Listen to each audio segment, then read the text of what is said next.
ఇగో ఇలాంటి సందర్భాలలోనే మా ఆయనను చూస్తే నాకు అసలు భలే కోపం వస్తుంది అనమాట.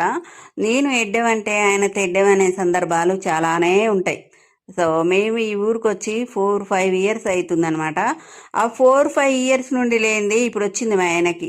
ఏంటంటే మేము ఇక్కడికి వచ్చిన కొత్తలో మాకు అవసరమైన సామాన్లు మాత్రమే ఉంచుకొని, ఇక అవసరం లేని ఎక్స్ట్రా ఉన్నాయి అన్నీ భరించలేనన్ని సామాను ఉన్నాయన్నమాట మాకు. ఇవన్నీ ఎందుకులే అని చెప్పేసి మా పాత ఇంట్లో పెట్టేసినాం అనమాట.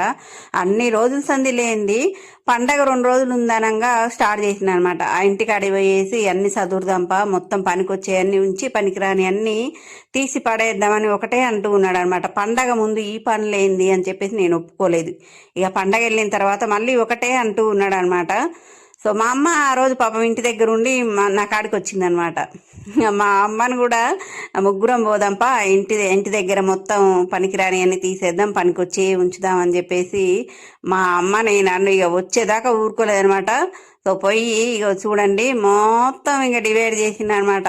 దాంట్లో కొన్నేమో పాత సామాన్లకేసే ఉన్నాయి, కొన్నేమో పారేసే ఉన్నాయి, కొన్నేమో పనికొచ్చే ఉన్నాయి. మొత్తం ఏ కేటగిరీకి సంబంధించినవి అని చెప్పేసి మొత్తం చూసినాం అనమాట.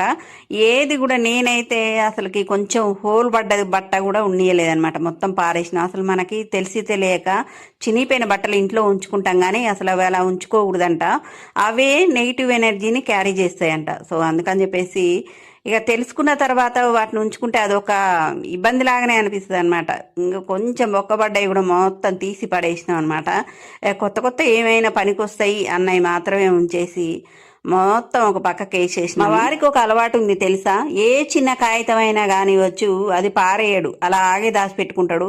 అలా నా దగ్గర 100 సార్లు దొరికిండు అనుకో. అయితే మొన్న ఇల్లు చదురుతున్నప్పుడు కూడా ఒక పెట్టె కింద పడ్డ చూసిర్రా ఇందాక, దాంట్లో అయితే మొత్తం వాళ్ళ ఇంటికి పంపించినవి డబ్బులు ప్రూఫ్సే కనపడ్డాయి అనమాట. నాకైతే అవన్నీ చూసి నాకైతే మామూలుగా కోపం రాలేదు. మా పిల్లలు మేము అందుకే ఇట్లా చేసినవా అని చెప్పేసి అసలు మామూలుగా తిట్టలేదు. ఎప్పుడైనా కానీ వచ్చి మరీ అంత ఉండకూడదండి. మన గురించి మనం ఆలోచించాలి. కానీ ఏం చేస్తాం చెప్పండి. మా ఆయన నైస్ చేసి అది చెప్పి ఇది చెప్పి బాగానే డబ్బులు లాక్కొని తిని మమ్మల్ని పెద్ద కాకుండా ఈ పరిస్థితిలో ఉండేటట్టు చేసిర్రు. అయితే ఇల్లు చదరడం అయిపోగానే మా ఇంటికి ఎదురుగా గోరంటాకు చెట్టు ఉందనమాట, ఎదురింటి వాళ్ళకి. అక్కడ పోయి మంచి గోరంటాకు అయితే కోసేసుకున్నా కావాల్సినంత. అయితే ఈ 2026 లో డబ్బు సంపాదించుకోవాలనుకున్న వాళ్ళకి మన దగ్గర ఒక మంచి సువర్ణ అవకాశం ఉంది. 4 రకాల గోల్డ్ డైమండ్ ఆభరణాలు పొందుతూ వీక్లీ 40K వరకు సంపాదించుకునే అవకాశం ఉంది. సో వివరాల కోసం స్క్రీన్ మీద ఇస్తున్న నెంబర్కి కాంటాక్ట్ అవ్వండి. నేనే మాట్లాడతాను అనమాట. 100% జెన్యూన్.